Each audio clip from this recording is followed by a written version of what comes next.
Well, hello everyone, and welcome to our second lesson on factoring. And today we are going to be factoring by grouping. And just to kind of as a quick review of the different factoring types we have looked at, first we have our factoring in our trinomial, meaning three terms with our leading coefficient 1. So we happen to have x squared plus 2x minus 3.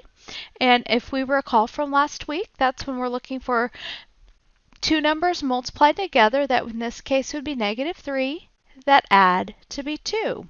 So factors of -3 would be -1 and 3, -3 and 1. And when we add them together, we need their sum to be 2. So then that happens to be -1 and 3. So our factors are x minus 1 and x plus 3. If we look at our second one, we happen to have x squared minus 8x plus 12. So we want two numbers multiplied together that's 12 that add to be -8. And in this case, both of our numbers have to be negative.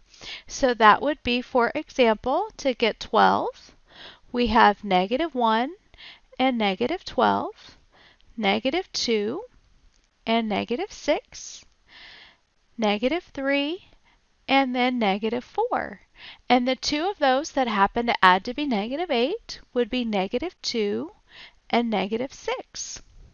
So then we would have x minus 2 and then x minus 6.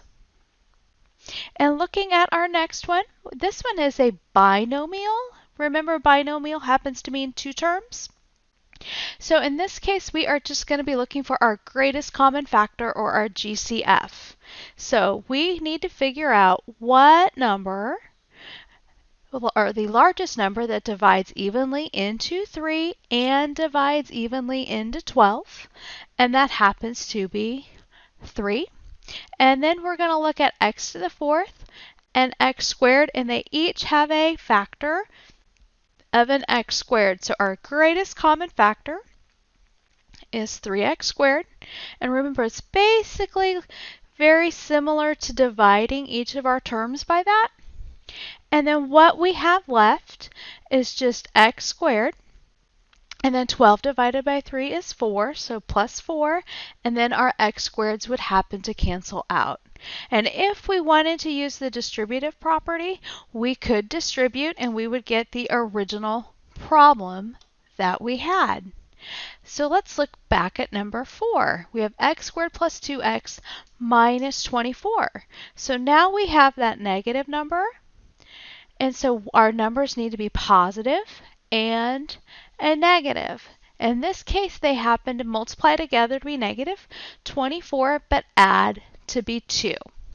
So that would be, for example, -1 and 24, -2 and 12, -3 and 8, and -4 and 6. And we could keep on going, but we know since we want a positive 2, if we look right here and add those together, we have -4 and 6, and we would be done. So this is x minus 4 and x plus 6.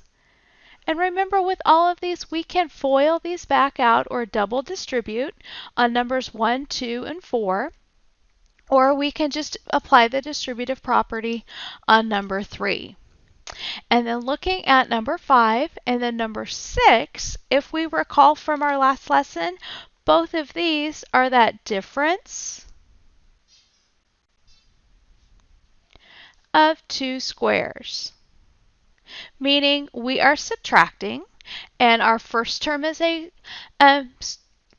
perfect square, and our second term is also a perfect square. So x squared minus 16 factors into x plus 4 and x minus 4. And if we wanted to figure out that middle term, notice we would have a positive 4x and a negative 4x, and they happen to cancel out. So there is our two factors. And if we have 16x squared minus 81, 16 is a perfect square. 81 is a perfect square. And so we are going to go ahead and factor those out.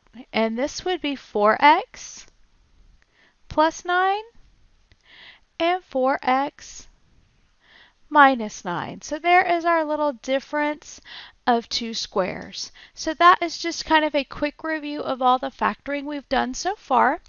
Factoring out our GCF, our difference of two squares, and then factoring our trinomials when our leading coefficient is 1. So if we look at the next page, we're going to be factoring what happens when we have 4 terms. And now that is a polynomial, remember, meaning 4 terms. So we're going to be factoring by grouping. And what that means is, first thing, put them in standard form, and we're going to group our first 2 terms together and group our last 2 terms together. So I like to group them like so, with little brackets underneath.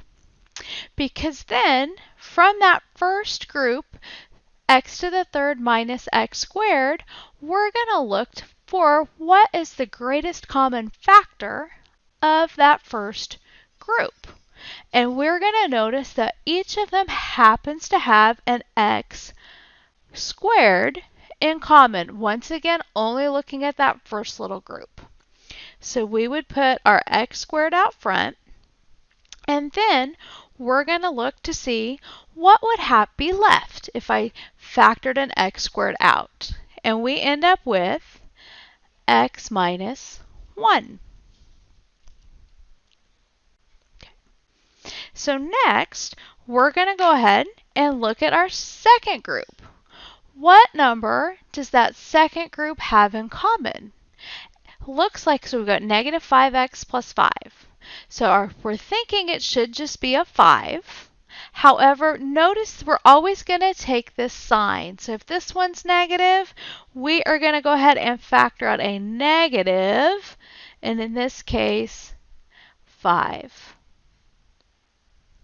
And then we're going to ask ourselves, what is remaining?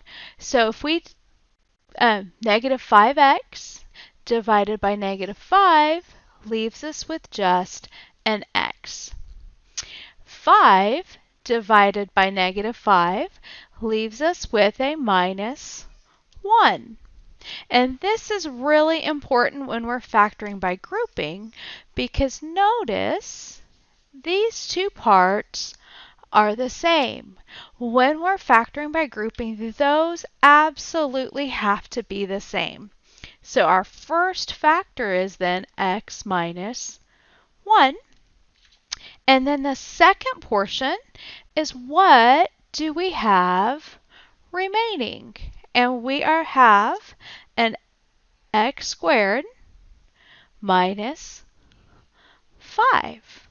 And so now we have officially factored by grouping.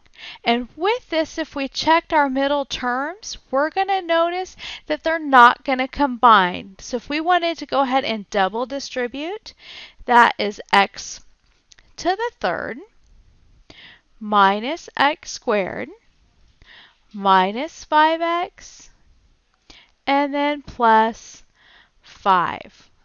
So notice we end up with our original problem. So our answer is x minus 1 and x squared minus 5. Sometimes people will ask, does it matter the order? We could say that our factors were x squared minus 5 times x minus 1. So let's go ahead and try our next one. We have x to the third minus 2x squared minus 15x plus 30. So in order to factor by grouping, we're going to group our first 2 terms together and group our last 2 terms together. So looking at our first 2 terms, x to the third minus 2x squared, what do they happen to have in common? And they happen to have an x squared. So now, when we factor that out, we are left with x minus 2. And then we're going to go ahead and look at our second group, and we have negative 15x plus 30. What is our greatest common factor of our second group? Remember, we're going to take this sign right there so we know it's going to be negative, and they both happen to have a negative 15 in common. And so when we divide that out, negative 15x divided by negative 15 leaves us with x. 30 divided by negative 15 leaves us with negative 2. And once again, notice these match up. And if for some reason they don't, we have made a mistake somewhere.